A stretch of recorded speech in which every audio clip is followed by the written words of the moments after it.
Hello, you are listening to the Musicking Community, the podcast that explores and celebrates the role of music and musicians in the context of local communities wherever they might be.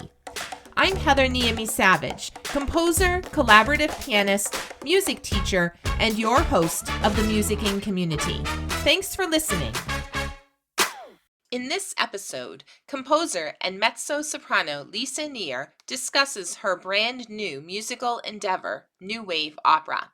As its name suggests, New Wave Opera is all about changing the way opera is done by prioritizing the work of living composers and librettists, challenging gender roles, telling stories that are fresh and relevant to audiences of today, and presenting opera in unique venues. You are listening to episode number 14.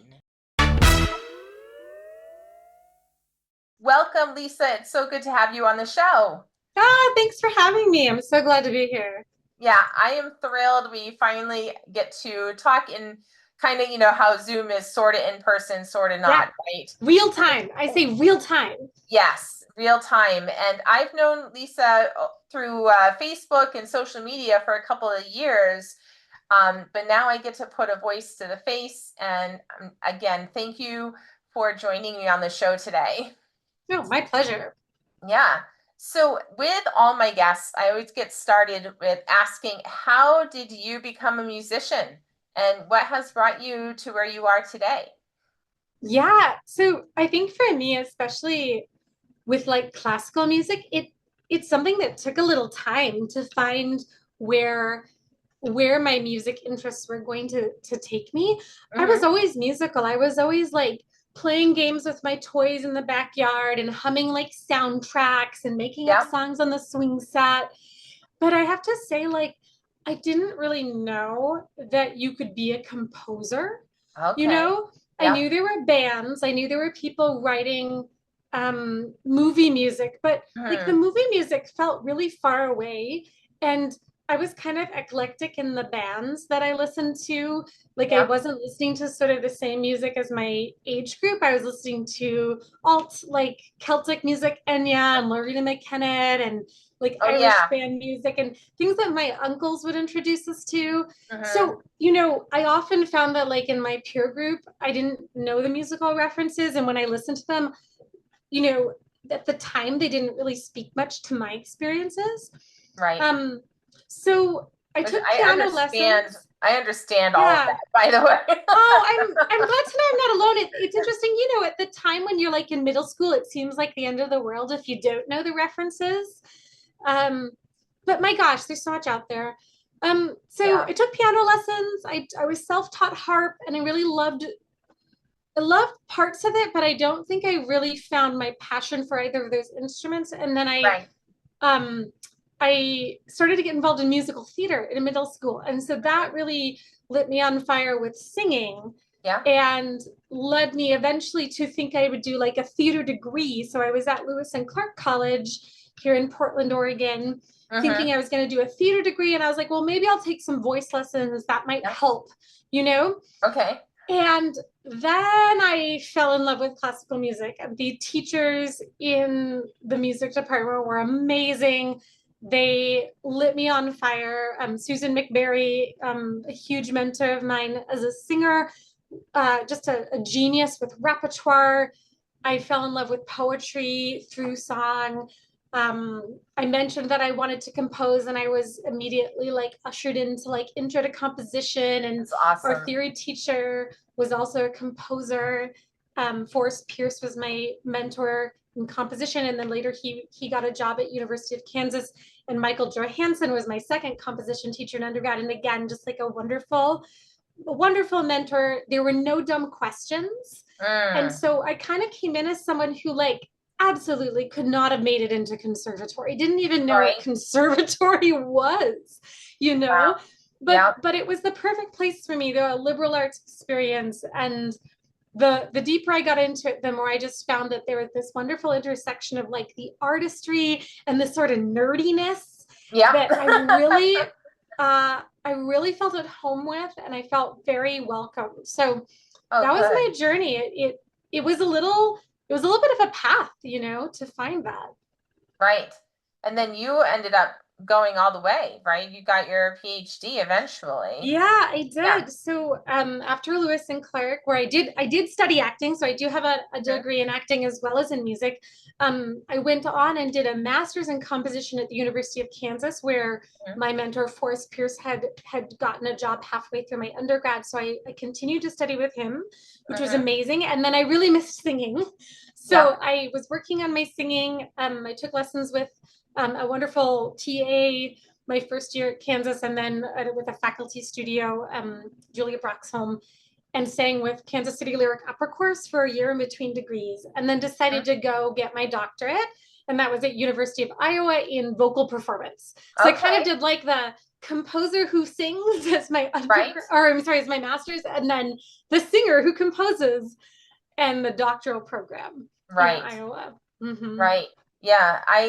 I understand your background too, because I also have I as a pianist I've done a lot of musical theater, so Yay. that informs my work Mm, as a pianist and as a composer, and also the multifaceted career. It's like yeah. a lot of people have asked me, oh um well, when you get good at composing, are you gonna stop doing this other stuff? And I'm like, I really can't imagine, like, because Yeah. I like Yeah. having my fingers in all the different aspects of music. And it sounds like you're kind of similar in that way, that you want Mm-hmm. to have do a little bit of this and a little bit of that, because they kind of, it's like washing your hands, you have to use Yeah. both hands. So, Yeah. yeah. And they um do, they inform each other. I think right. it's really wonderful. And I get a lot of inspiration to compose when I'm performing. And Yeah.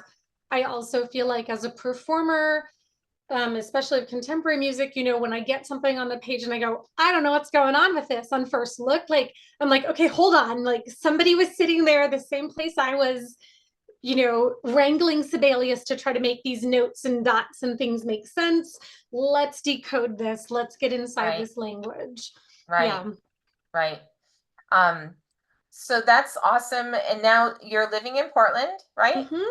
And Yeah. so, in Portland, just give us a brief overview of what you're doing there, and then we'll get into the new wave opera stuff. Yeah, for sure. So I always think of there being like kind of three aspects of my musical life. So there's the part Hmm. of me that is the composing part. So I Hmm. write music for commission. I write a lot of chamber music and also a Yeah. lot of art song and short operas. Yeah. I'm also composer in residence with the Beaverton Community Band. So I'm learning more and more about writing for large community band and what that entails, which is really Mm. exciting.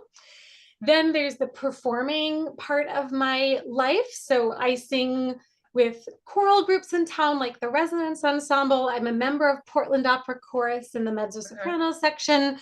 I perform leading roles with some of the regional companies, and also I travel quite a bit. So I was just in Mm. New York for all of June, premiering 4 new operas with experiments Wow. in opera. So I do a bit of travel. I was in Munich with really spicy opera in March. So there's a lot of local and regional performing, but also national and international performing. Wow. Yeah, and then there's the educating part of my life, and that's where I am on faculty at Lewis and Clark College. Actually, came full circle, so I Oh, teach yes. voice there, which is really Yep. special.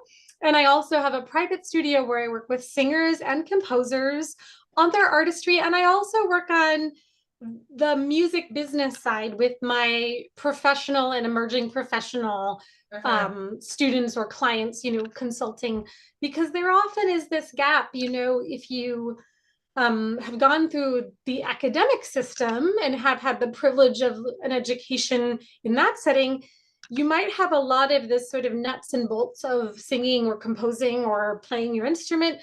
But Right. then what do you do when you're done with your degrees? How do you build your career? Right. And if you're someone who's come to this through a non-traditional path, you might not even have the resources of an academic department behind you at all. You might have done this in little bits and pieces, or you might be coming to this in retirement or different things. And then you can really feel like your support system isn't necessarily easy to find. And so I'm finding that Yes. that is also a very rich place of that sort of education. And you can use the word coaching if you want. Sometimes I go back and forth between saying it's like music business lessons versus like music business coaching, whatever term you want. But where we Yeah. work on like the goals you have for your life as an artist. Maybe that has to do with money. Maybe that has to do with networking. Maybe that has to do with deepening your own craft. Maybe all of it. Right. Right. Yeah, no, that is a very important need. And as somebody who has come to composing later in life, I have experienced that with some other people, but you're exactly right. You kind of are able to start with where people are at and help them to Yeah, get where they want to be. So that's absolutely. awesome. Yeah. So now you have this new project. Well, first of all, I have to say that I'm like I can't keep up all this stuff that that you're doing. It's amazing. Like, I've found that excellent musicians are very busy. Yeah, it's Um, fun to be busy. I yeah, like to do things. yeah. Well, when people want your music, and it's Oh, such a good feeling. it's the best. It's addictive. It is. I'm so lucky. I feel so lucky. Oh, it's Yeah. amazing. Yeah, that's very exciting stuff. Yeah. And that now on top of all that, you're doing this new wave opera thing, which is Yes. brand new. First season, right? Yeah. Yeah. So, all right. So tell me, what is the new wave opera? New Wave Opera is a Portland-based opera company, and we are devoted to performing works by living composers and librettists. And we believe that opera is a living art form, Yeah. and that stories written by today's composers and librettists best represent the experiences, the themes and topics, the relationships that matter Yeah. to performers and audiences. Yeah. So tell me about when did this come in? When did the idea of new wave opera come about, and Yeah. who's involved? Absolutely. So I'm gonna give a lot of credit to Basil Considine from Really Spicy Opera. Really Mm-hmm. Spicy Opera is a Michigan-based opera company that I started working with online during the height of the pandemic. Mm-hmm. Um, they developed during the height of the pandemic this online aria institute where in very quick time over the course of a week, composers and librettists would write an aria from an opera that doesn't yet exist, but Okay. that was situated in sort of a dramatic setting, and then very quickly would write it, and then remotely at the time, singers and pianists would put them on their feet very quickly so that they could get immediate feedback and sort of see what worked and what they might want to change and learn about writing for the voice, but also specifically writing story-driven music. Okay. And Basil is the artistic director. And every time I worked with Really Spicy Opera on a project, afterwards, Basil and I would talk on the phone and sort of do a debrief. And he'd be like, okay, great. So that project was great. So here's what you're going to do for us next. Okay. And so Sorry, I have to yeah, interrupt. In what capacity were you working with them? I was singing. I was Okay. singing at first. Thank you for asking. I was getting ahead of myself. And then later he had me be one of the mentors who gave advice back, like Okay. feedback on the compositions. Okay. So I've done singing, I've done composing, and then they actually commissioned from me about a year and a half ago a quartet because they were doing a version of the Aria Institute that instead of arias was ensemble numbers, and they wanted to have an example of what is the kind of thing someone might be able to write very quickly that would be an example of modern opera ensemble writing. So different people having different texts at the same time, different characters being expressed. And so they commissioned me as a professional composer to write like a model that they could use as an example. Yeah. So it was after that one that I wrote, and then we recorded in Portland. Now later in the pandemic, now all together in the same space, which was lovely. So we made a recording of this quartet. Basil also wrote one with the same text so the students could see a contrast, two different settings, and how could two different composers bring this to life.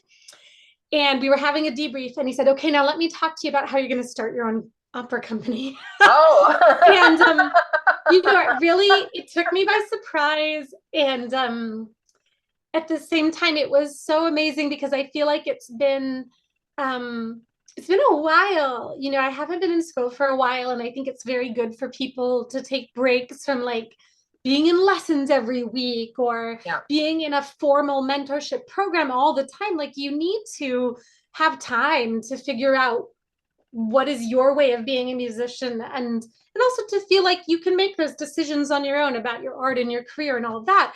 Right.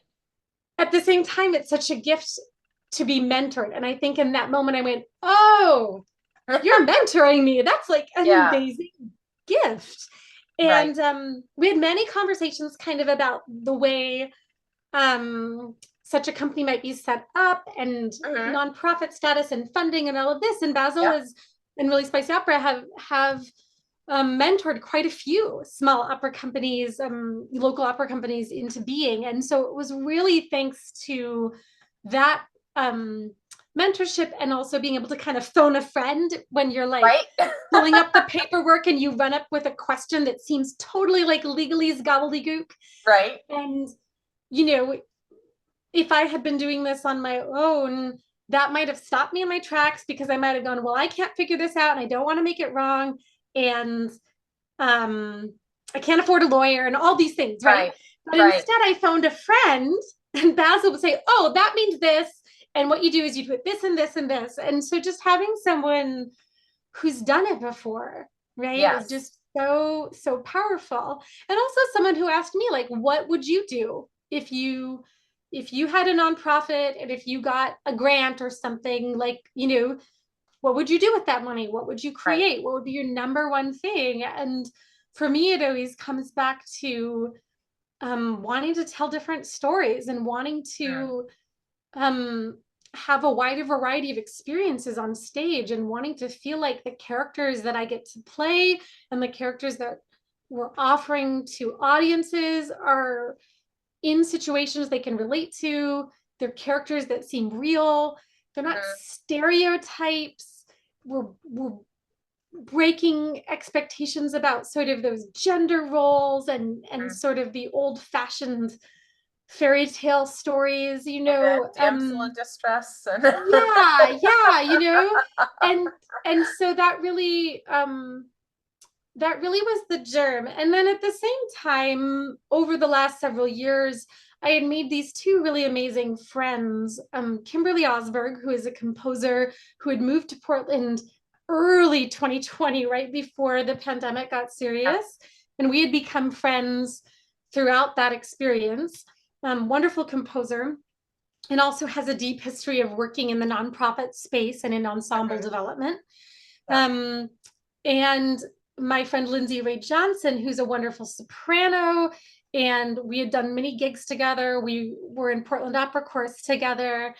And somebody who has a real passion for contemporary music as well, because I think that's the other thing is in the composer space, there's many different ways to write new music, but still it is new, and it's going to take a different skill set sometimes than standard rap.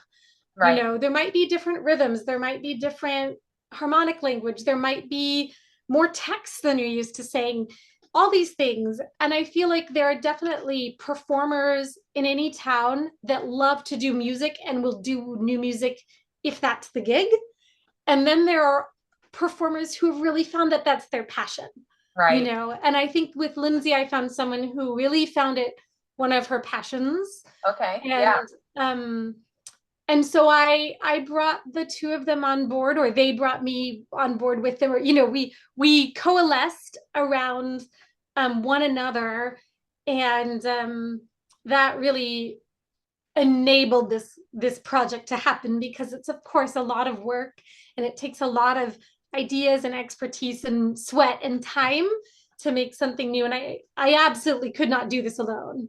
Right. You know, Right. this Yeah. is a huge endeavor that that is in, you know, so much of it is due to their brilliance and their energy and expertise.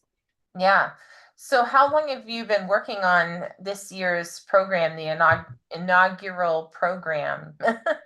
Yeah, so we started, you know, really brainstorming and dreaming in earnest last fall as we were doing some of the paperwork and putting the sort of legal parts of our nonprofit together. And I'm Right. really grateful that we took that much time because we were able to, you know, set up our nonprofit status and our banking and get everything really set up so that when it came to starting to apply for grants or have folks who wanted to donate to us, we were ready to accept that.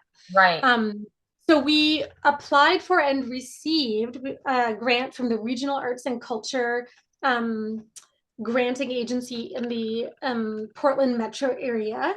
And that will be for a double bill in spring of 2025 of two operas that are about found family and the animals in our lives. Okay. Meow and Forever by Jody Goebel and Basil Considine. Yep. And Pepito by Nicholas Lel Benavides and, oh my goodness, I'm blanking on the librettist name. Give me 1 second. Oh, that's so embarrassing. So there's a double bill of stories of found friendship and animals in our lives. So we have that. That's going to be a family-friendly offering. Okay. And then we just had last weekend Summer Splash, which was our first public performance. It is a backyard concert, all ages, where we performed excerpts from some of the operas that we're going to be performing in the future, as well as repertoire from song and other contemporary operas, arias and duos and trios. So where did you host that backyard? Yeah, that was hosted in the backyard of Susan McBerry, my wonderful vocal mentor from Lewis and Clark, who has a concert series called the Periwinkle Studio Concert Series because her teaching studio is this beautiful periwinkle building. And they open up the doors to it and sort of push the piano partly onto the porch and have a little stage, and then people had drinks and snacks, and it was very beautiful. We had an enormous turnout, standing room only. Really, really lovely audience, and very enthusiastic. Right. So that happened and was a great success. And then we'll be doing the next two shows this fall are going to be in partnership with Raven's Manor, which is a haunted bar in Portland. And it's a fantastic space with all this cobwebs and skulls and ravens and creepy decorations and signature cocktails and lots of Edgar Allan Poe ambiance. Right. So we'll be doing a concert music in the manor, which will be some of the selections from our Summer Splash, plus some additional selections, plus some previews of our October show. Right. And in October, we're going to do a staged collection of 4 short spooky operas. So let's see if I can name these without blanking on anybody's name. So we have She Conjures, which is by myself and B. Goodwin, which is a very witchy story about what does the daughter of the last witch burned in Scotland do after her mother's been killed? How does she find justice or vengeance or what? Yep. We have watch the Oval. Come watch the opera to find out. come see the opera to find out. We have The Oval Portrait, which is written by Felix Gerard and based on an Edgar Allan Poe story. And this is about an artist who is looking at a portrait and starts to maybe get a little loopy as he does so. We have Kimberly Osberg, who is one of our resident composers, along with myself. Her opera Thump, which is based on The Telltale Heart by Edgar Allan Poe, and there's a beating sound, and could it be a human heart, and whose heart was that? And then we have the West Coast premiere of Serial Killers in the City by Delshawn Taylor and Joni Brittingham, and that is a piece that I was involved with the world premiere of in New York this last month, or last June, I guess I should say, with Experiments in Opera. So we're bringing that to Portland in the piano vocal version for now. Okay. We had a band, which was very cool. But for this space, the piano will be what we can squeeze in. Right. And that is a parody of Sex in the City. Some Mm-hmm. very fancy ladies having some cocktails, and rather than discussing the men in their lives, they're discussing their latest kills. Oh. And then an FBI agent shows up. And who shows up? I'm sorry. An FBI agent. Oh, okay. So Okay. come and see what happens. So Right. dark comedic, dark comedy, creepy Halloween fun. Yeah, it definitely is a different take on opera, right? Yeah, Yeah. So absolutely. We're really excited, and I think these all represent just like really fresh, surprising, short. I think the longest piece on Night of the Living Opera is what we call that whole collection of spooky right. operas. I think the longest piece is 30 minutes. Some of them are as short as 10 minutes. So, these are things that you can enjoy, have a cocktail, have some food, chat with your friends in between, and then settle in for the next creepy installment. Right. Yeah, so how did you make this arrangement with the venue? Like how did you find where you were gonna have this and all that? Absolutely. So, um, I almost wanted to call the opera company Night of the Living Opera because it just summed up for me so much about like the quirkiness and the surprisingness and like the idea that like opera is not dead, it's alive. Right. That said, of course, that would have been a very specific take that would have had connotations for all our programming. And so Right. New Wave Opera, I think, encapsulates a broader range of repertoire. But we all love Halloween. Right. And Kim was familiar with this fantastic bar. And actually, there's several haunted kind of places in Portland, but I don't think there's a single one that's as cool as Raven's Manor. Okay. And they have a tradition of having bands and also aerial silks acts. And so we Okay. thought, this could be like a cool offering. We didn't see that there had been classical music there before. And so when we called them up, we pitched the idea and they were into it. And we're just super happy that they're taking the leap with us. And it's going to be a really fun time to sort of be the band, Right. for the night. We'll Yeah. have 2 nights there, and we're going to cycle through the shows several times each evening. So no matter when people come, they can have a drink and enjoy the music. Okay. Got it. So you kind of just like picked a place that's already got live music going on Yeah. and they seem to have like a decent sized stage area I if think they it's, have the it's a little, aerial acts. I mean, yeah, it's not yeah, to be great, it's a but small stage area, but yeah, it's definitely totally like serviceable for these kinds of pieces. And, right. I come from this theater background, and the sort of black box aesthetic Yeah. is sort of my jam. Okay. Um, it's fantastic. You go and you see some amazing production that has, huge sets and the glamour and all of that. But the thing that's always interested me the most is the storytelling. And Mm-hmm. like, you put a couple actors in a space with a chair or two and they can do amazing things. Oh, And yes. so, really getting down to the essentials of what we're passionate about, which is the music, the story, and then saying, hey, we don't need to build a set if the ambiance is there, which it clearly is, Right. then Right. that's the set. Yeah. It could be more fun, whether that's the ladies having their cocktails in a bar or this Edgar Allan Poe story surrounded by, all the creepy decorations. I think it's going to be super, Yeah. super exciting. That's awesome. So are you gonna use a keyboard for the piano parts? Yeah, we have a weighted electric keyboard. Thanks actually to a donation from Really Spicy Opera.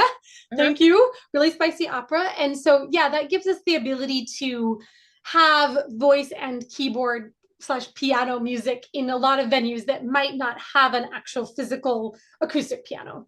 Right, right. So I just curious is so that are you sticking with piano sounds or is this something that you're kind of getting a little bit creative with the electronics part of it? Oh, Yeah, I think that could be really cool down the road. In Yeah. fact, I have a piece that recently completed, which is a short sci-fi opera. Oh, wow. And one of the pieces is with a libretto by Caitlin Vincent, and it's about robots. And we were thinking about like turning on some cool like synth sounds or something. So that could be a piece that New Wave Opera brings to Portland in the future. And I Yeah. think for sure that could be possible. I think for this take, we're going to stick with the piano Yep. sounds. Yep. But I think, yeah, I mean, that's one of the lovely things about electric keyboard is you could play with that sound palette for sure. Right. Right. Yeah. Well, that's really cool. Now, are they asking anything from you, or are you just going in like I mean, I don't know. My husband plays in bands and bars all the Sure. time and he gets paid. Yeah. But how's that working for you, and what kind of agreement did you make with the place? Yeah, absolutely. So for our shows in Ravens Manor, we'll be splitting the cover with them. Okay. So they'll get half and we'll get half of the cover. And we are following their advice for setting the cover rates for based on what their clientele is used to. So in Okay. the summer, it's a little quieter. The cover for our August show is $5. And then in October, that's kind of their high season, and so their cover charge is usually $10. So that's the fee to enter. And then of course, you know, people typically will be buying drinks and things like that, so they'll Yep. get some of that. And when in addition, we'll be able to solicit tips. So Okay. that will cover part of our budget, but certainly the other part we need to fundraise from Okay. donations. Yep. So it gives us a starting point. But you know, one of the interesting things, being somebody who's been in music business and who runs my own private studio and negotiates my commissions, is this is definitely a different world, and you just can't, as an ensemble, you can't run on ticket sales alone, unfortunately. You Yeah. know, you wish you could, but you know, no ensemble is run on ticket sales alone. We will, you know, be seeking, and we are already grateful to have received donations from our community, and we really appreciate that because it's just not possible to make this art without them, you know. Right. Right. Yeah, that's great. This sounds very portable, right? Oh yeah. Your thing, given the black box kind of ambiance with it, and the small cast, the small number of instruments, just having the electric keyboard. And I meant just will you even need a sound system? Because I mean, we're talking opera, you singers can sing. I mean, Yeah, I think in these spaces we will not need to have the singers amplified. right, um that it's hard to say if that would be the case in any space, you know, because certain spaces are less acoustically friendly, you know. But mhm, yeah, I think you know, ideally it's so much nicer for opera singers to not have to worry about a mic, because right, the trouble is, for every time you want us mic, there's another moment when we'll blow them out because we're just so uh, vibrant, right. right?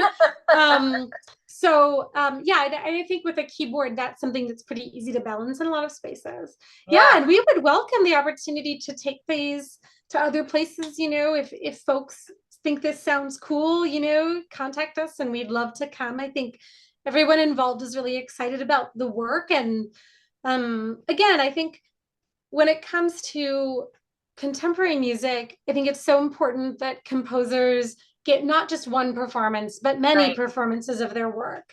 right, And too many wonderful pieces get this big old premiere, and then it can take a very long time to hear it again. And right. so, you know, I think we already are sharing some of the music from Summer Splash, you know, with Mhm. audiences at Ravens Manor. We have a preview of our fall show happening at Mendelssohn's, which is a classical music bar, in October. And then we'll also be on Portland All Classical Radio. Oh, So, you good. know, our hope is that we believe in this music. Otherwise, we wouldn't be doing it. We think it's really entertaining, meaningful, fun. Um, we want as many people to hear it as possible. Right, Right. Yeah, I know that I haven't been there yet because I live about an hour and 15 minutes or so outside Asheville, and I have not Yeah. spent much time in Asheville. Not Sure, yet. sure. I will, but I know there are haunted bars in Asheville. Be awesome. We'd Yeah, love so I'm like, oh, that'd it. be so cool for you to come down and Oh, do yeah. repeat the show. Totally. Yeah. I will finish my conversation with Lisa on our next episode, where she will share some of her thoughts and ideas on what it takes to start a new ensemble. Night of the Living Opera will be presented on Monday, October 21st and Wednesday, October 23rd, 2024 at Ravens Manor Haunted Bar in Portland, Oregon. To get more information and to check out other events, visit newwaveopera.org. Links are in the show notes. You have been listening to the Musicking Community Podcast with host Heather Neeme Savage. Please visit our Patreon page at patreon.com/the Musicking Community Podcast, where you can get early access to ad-free episodes, video episodes, transcripts, merch, and other benefits for our supporters. You can follow us there for free or become a supporter for as little as $3 a month. Thanks for listening, and see you next time.